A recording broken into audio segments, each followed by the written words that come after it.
So what I wanted to show you here was a little bit about what this app's about. UB Views is, and don't disregard some of the errors you see here. This is going to be fixed later. Basically what this is this is an ebook, audiobook with a search engine built into it. And it consists of 196 papers, which you see here. This is a Xaml paper. And this Xaml is automatically generated from XML. So this Xaml here is generated from what's called a pure recursive transform here, UBML to Maui XAML transform. So what I do is I take the base XML, which is here,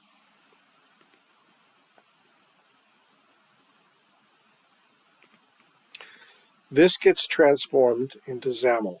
So this is the basic text of the book. A paper is essentially akin to a chapter. And what I do is I use pure recursive OpenXml transforms to turn this into XAML pages, which are basically the pages for the text.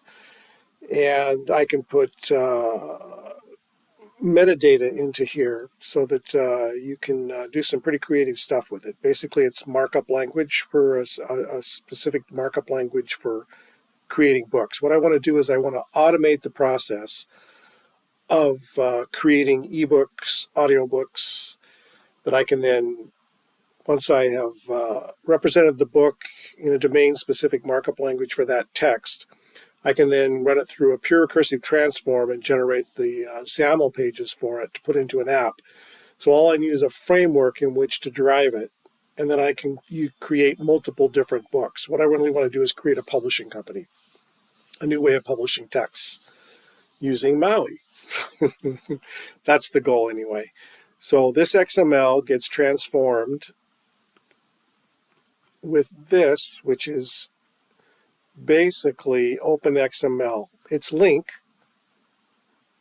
XML that's basically using a pure recursive transform. You see here, here's the transform, the node. So what I do is I just drive through recursively through the hierarchy, and then call the transform again. And it checks the element and does the specific transform, and then recursively just keeps calling depending on the version I'm producing. Conditional compilation, of course. I produce one for Android, I produce one for Windows, and that generates the outputs the let's see, where's that at? Platform. It either generates the Windows here, which you see it's minified, so essentially that produces what I get in there so I can do this. That produces this. It generates the XAML, which I then use in the application, because I don't want to hand develop 196 chapters or pages or whatever, and I wouldn't even want to do a 12-chapter book or a 6-chapter book. It's too easy to auto-generate this all. So that in turn then generates this here, which is perfect XAML for a UBML or a Maui app. And you can do anything with it. Basically, anything that's a XAML I can generate. So that's the goal, is to create a pipeline or a framework where I can take a text that I want to produce for this platform, model it in XML markup with the right metadata in there, and from there generate the XAML. And the rest of the application will be the framework that will drive the feature set for the ebook audiobook. And that's essentially what this app is.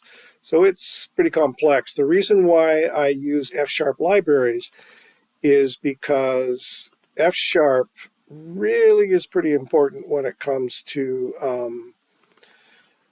being able to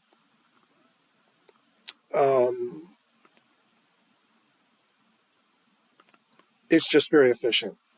I mean, here I'm basically creating an abstract syntax tree that allows me to create my own specific domain language to search on the query engine. And I couldn't do that. It would be really hard to do any of this in C#. F# is really powerful. And I can also use set theory and set math with F# for searching the search engine. So the goal was to have a search engine associated with the text, and F# was the best language to do it in. And so far, F# has been playing really nice with Maui, so that's a good thing.